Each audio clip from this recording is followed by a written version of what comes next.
My research is in the area of mechanobiology, which is really an emerging field at the interface between engineering and biology. And what we're trying to do in that field is trying to understand how physical forces and changes in cell and tissue mechanics can regulate development, physiology and disease. And the idea that physical forces can regulate tissue physiology is not new, and one of the prime examples of that is in bone, which is the tissue that my lab predominantly focuses on, whereby bone is an exquisitely mechanosensitive tissue, and it can adapt not only the amount of bone but also the architecture of bone to meet the demands of its local environment. And I guess the problem that we face in bone, as well as in many tissues, that's actually one of the biggest challenges in the mechanobiology field, is how these cells actually sense that physical force and translate that into a biochemical response. In other words, the mechanisms of mechanical transduction are unknown, and that's what my lab is trying to decipher in bone. My lab is trying to understand how bone cells sense a load and translate that into a bone-forming response. So by understanding those fundamental mechanisms, the idea is that we can develop new therapeutics and drugs that, I guess, activate these mechanisms, tricking the cells into thinking they're being physically stimulated and enhancing bone formation. So therefore, those therapeutics could represent a novel anabolic treatment for bone loss diseases such as osteoporosis.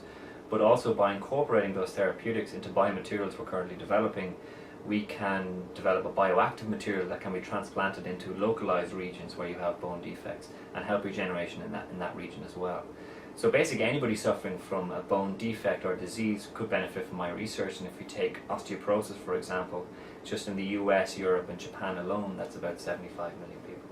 So my research is predominantly funded by the European Research Council, but is also funded by Science Foundation Ireland, the Health Research Board, and has previously been funded by the Irish Research Council and the Marie Curie Foundation. I'd say my greatest research achievement to date was probably being awarded the European Research Council last year, Research Council grant last year. And I think that is my greatest achievement because the ERC is generally held in a very high regard.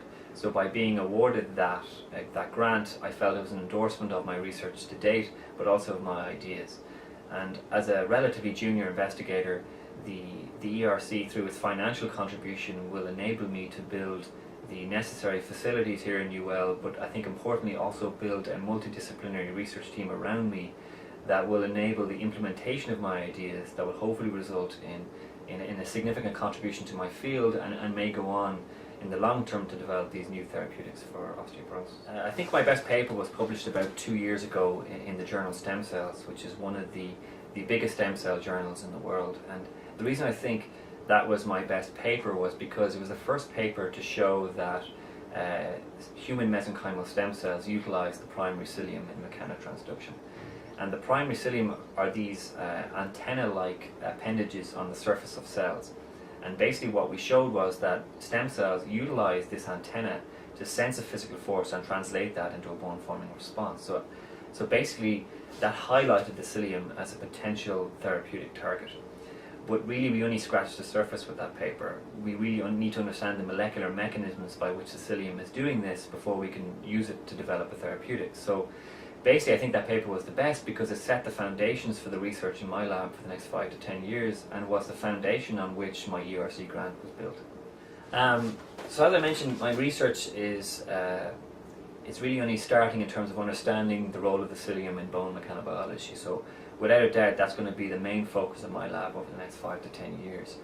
But the importance of mechanobiology is not specific to bone. It has applications in many tissues, and my lab is hoping to implement the skills that we're using to understand bone mechanobiology and use those same skills in other tissues where mechanics plays a large role.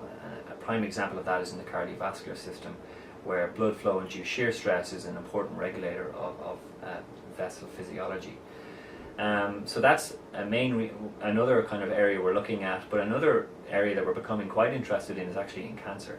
And the reason we're looking at cancer, because mechanobiology is actually very important there, although it's not very well studied, because in cancers such as prostate and breast cancer, where we actually have people working in that area, the first sign of that cancer is a lump, which is essentially a change in the mechanics of the tissue. And that change in the mechanics will then affect cell behavior. So like in bone, we want to understand the fundamental mechanisms at play here in the hope that with that understanding we can develop therapeutics to activate or shut down those mechanisms to try and prevent cancer.